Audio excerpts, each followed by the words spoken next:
Today we are doing something you've probably seen a million times. I'm doing a K-pop opinions video, because I'm out of ideas to do, and I'd like to be lazy this week. This'll probably be the only one on my channel, unless I run out of ideas again, so don't worry. Anyways, you know the drill. You're not required to share these opinions. You can also feel free to share your opinions with me as well. Now that that's out of the way, let's get into the video.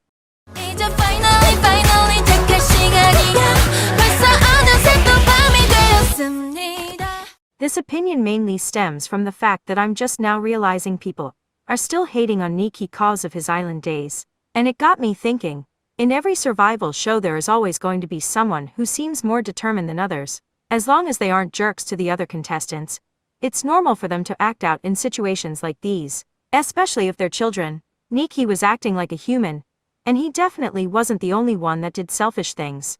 But at the end of the day, he helped the other contestants as much as he could. It's okay to be a little selfish at times. It's healthy to balance out helping others and helping yourself.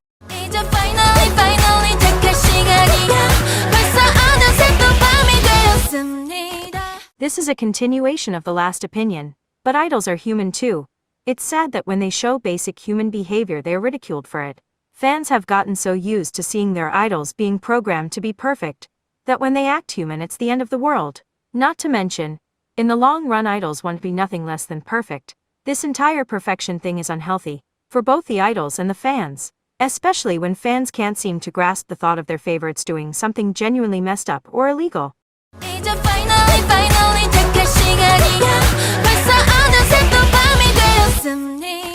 The literal definition of overrated is having a higher opinion of someone or something than deserved, whether you choose to believe it or not.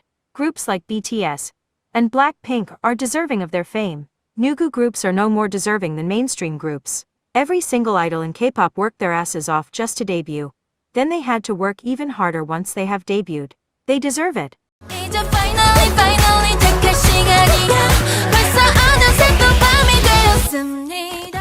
I don't get how people genuinely believe that if their idol was dating someone they'd know, or how some people believe that they'd be dropping hints. Dating has proven to ruin multiple different idols' images. Why would they risk that? They wouldn't be wearing matching bracelets if they were dating. They wouldn't have matching phone cases.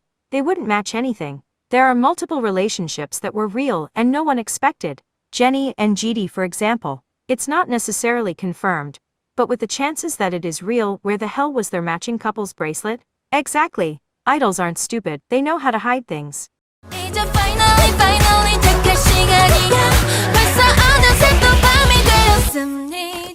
Idols are not required to be friends with their members. It would sure make their job easier if they were. But not everyone is going to mesh perfectly. Not only that, but just because different groups have different boundaries doesn't mean they aren't close. Just as an example, during Blackpink's first appearance in Knowing Brother, Jisoo and Jennie revealed that they are comfortable seeing each other naked, whereas Lisa and Rose revealed they weren't on that level of friendship yet. This is again a situation where as long as they aren't treating the others poorly, then it shouldn't matter if they are close coworkers or best friends.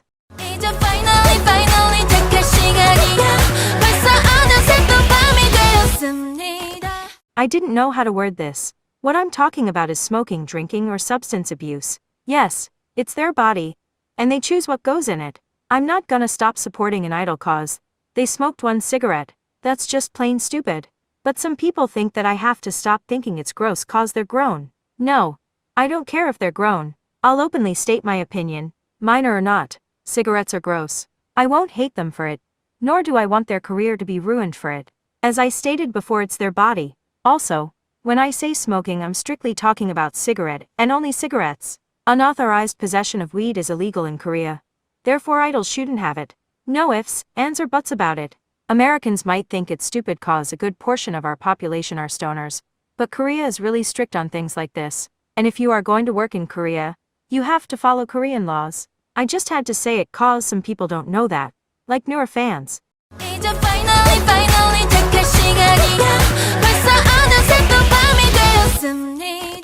This literally goes for anything anyone posts. I shouldn't even have to say this, but you don't need to know every single detail about a celebrity or influencer's life. The tiniest bit of details are released, and all of a sudden people think they are entitled to more. Unless it directly involves you somehow, then you don't need to know more than what the idol wants you to know.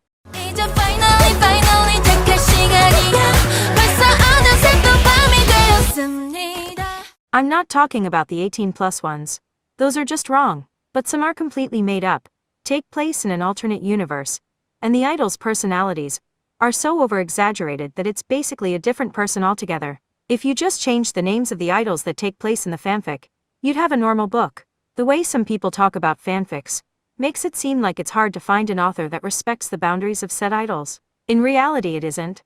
On the other hand, some fanfics cover serious topics such as mental and physical abuse. But since it's a Jungkook fanfic, the readers seem to believe that the MC should be grateful for being treated like a sack of shit, only because Jungkook is the one abusing them. I would say it's more so the childish readers that make it unbearable.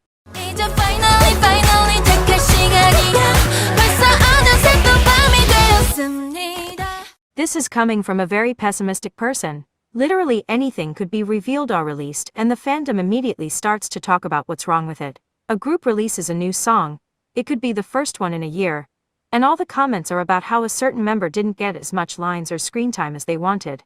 People are revealed to be dating. Everyone is talking about how upset they are that Dispatch released it and not about the actual relationship. BTS are making English songs for English speakers, said English speakers are complaining. Can't we vibe for the months? K-pop is actually going splendid? I feel like ever since 2019 we haven't gotten to properly vibe. But we can't when everyone is negative about everything.